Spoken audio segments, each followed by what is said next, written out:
You're listening to Mr. Credit on San Diego 1700 with local credit expert Derek Evans. Now, live in studio, Mr. Credit.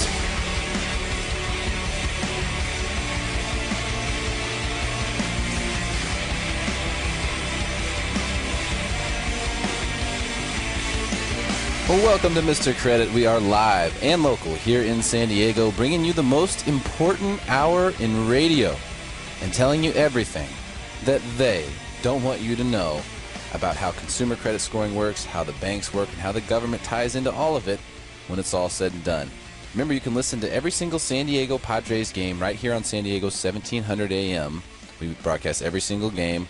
The Padres are still in first place by 1.5 games after beating the Dodgers last night 10-5. We have LA again tonight at 7 p.m., and you can listen right here. So save this station in your dial. Today we're going to be talking about some pretty interesting stuff.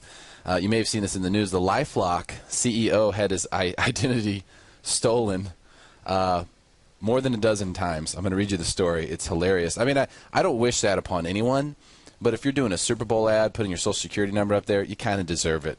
You know, and I'm sure he's okay with the little collections and stuff that he got and all the hundreds of millions of dollars that he made, but I'm going to read you the story anyway because I think it's funny. We're also going to be getting to some of your emails today. I'm going to try to get one in every single segment. I'm sorry that it takes me a while to get back on those. And we're going to go through another chapter of automated injustice from the National Consumer Law Center. We read a pretty sad story a couple of days ago. This one has a much better ending and is very righteous. You will love to hear the conclusion of that one. But first, we got to get to the news. I have to try to decode this stuff for you because when you see stuff in the news, you see these financial headlines, you see what's happening with the banks, with the credit bureaus and stuff. It's all twisted. It's twisted because there's a significant agenda involved. They want you to think a certain thing, and so they set it up that way. Now, while they may report the facts within the story, the headlines are all designed to trick you. So I'm going to decode as much of this stuff as I can for you every single day. These are two stories back to back. Listen to these. So the first story says banks post highest profits in 2 years, according to the FDIC. The banks are posting their highest profits in 2 years. Okay. Then you see the next story says mortgage delinquency at record high, but borrowers are falling behind at a slower rate. Well, think about it this way. If there's 100 homeowners and 15 of them are becoming delinquent every single month, eventually that rate has to slow down because there's only so many of them. So, you know, just because we're getting to the end of that doesn't mean that things are getting better. It just means that they're not getting worse because they can't get any worse from a mortgage delinquency standpoint. Now, the banks, when we say banks, we say the big banks. We're talking about Bank of America, Chase, Citi, Wells Fargo. And when we say the banks are posting highest profits in 2 years, but we're also saying mortgage delinquencies are at record high, they're the ones who are lending this money. Right? They're the ones who put up the cash for these loans. Now, how in the world can profits be up so much if delinquencies are at record high? How's that possible? You might be confused by this. You might look at this and just go, oh, highest profits, oh, borrowers falling behind at a slower rate. Hey, that's good. Everything's good. Everybody's happy. But in reality, what's happening here is it's intervention from the government. And this is what I fear with regard to credit scoring. And we've got a really cool story to read to you in a little bit about a vote that took place in the Senate that you probably didn't hear about regarding credit. But the thing that worries me is people don't understand why the banks are posting high profits. The reason that they're posting high profits is because the government is lending them money for nothing, essentially, 0.25% interest or less, 0%. So the government's giving them money, our money, your and my money, and they're going and lending it. Now, how hard is it to make money if you're doing that, if you don't have to pay anything for it? That makes it pretty darn easy to make money, right? Of course. So if the government's lending them money, and that's the only reason they're making money, but we have these record mortgage defaults, who ultimately is going to be on the hook for all this? We are. We are. And when is this going to change, and when is your credit score going to become a crucial, going to play a crucial role in your ability to borrow? Well, right now what you're seeing is the banks getting slightly tighter and tighter as they see the Fed and the governments when I say the Fed, I mean the Federal Reserve Bank, start to pull things back just a little bit. They're starting to try to decide when they're going to unwind all these assets that they purchased. So the banks are starting to tighten up just a little bit. Even had someone call me recently, I think it was this week, and they had a pretty decent credit score. They weren't able to borrow money, I'm telling you, it's going to start to get worse and worse and worse. When the smaller banks start to do that stuff, the bigger banks are doing it because the smaller banks are actually getting money from the bigger banks. So if they start to put overlays out on the smaller banks first, they do that so that they can have market share and then eventually turn it over. So that's what's happening. Now, they aren't going to tell you before they cut their head off. You're going to have to see it coming. So that's what I'm trying to tell you right now. You need to see this coming. This is on the way. Look at the market. Down like 1,000 points from the high now. Down 10% in just a week or two. Remember that day we had in here, that 1,000-point down day, and then the market came back up, and I told you it was just all BS? I wasn't kidding. So you have to start thinking about your credit right now. You have to start thinking about it right now. And you've got to get yourself prepared because within a year or two, you're going to need to have good credit.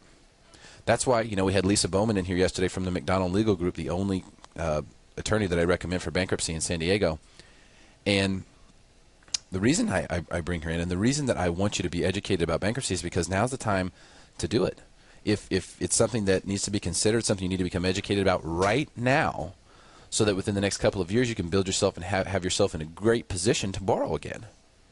So you need to do it soon. If you need to contact a bankruptcy attorney, contact William McDonald, 858-437-0103. Free consultation. He'll explain everything to you. 858-437-0103. But I have to decode these headlines for you because if you look at them, they all sound rosy. When you read them, not so good. Well, we actually found out. Let me read this to you. On a seasonally adjusted basis, about 10% of borrowers were delinquent on their mortgages during the first 3 months of this year. So the first quarter, 10%. 10%. 10% of people were delinquent on their mortgages. Now, I don't know if that's new delinquencies or just total delinquencies. I think it's total. It couldn't be new. It'd just be crazy.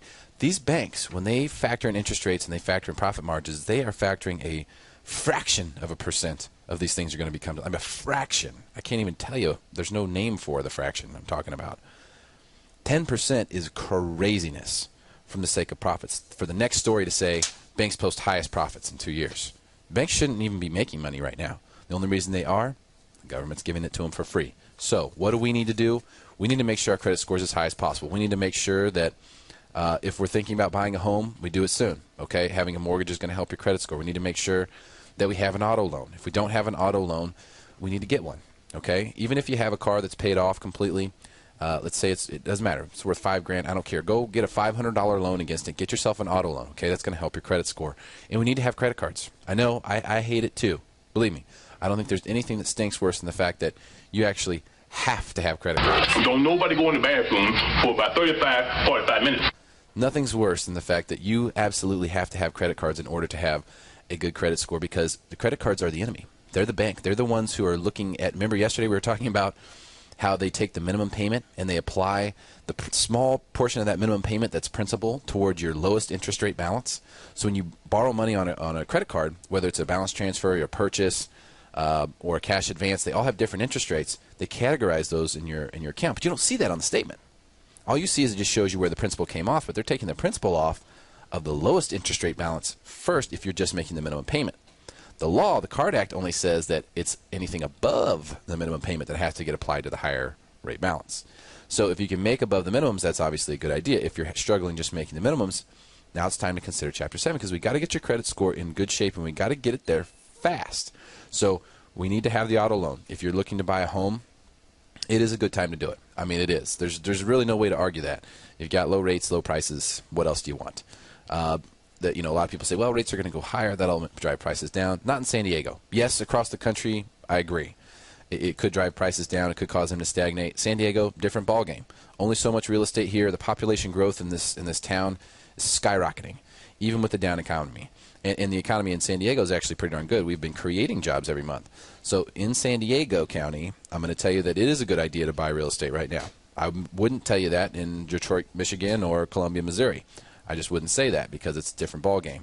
Here, it is. If you're thinking about buying, you need to buy, you want to have a mortgage, you want to have the auto loan. Now we need to have 3 credit cards. Well, what if our credit score isn't good? What if we only have 1 credit card? We need to get a couple more. How do we do it?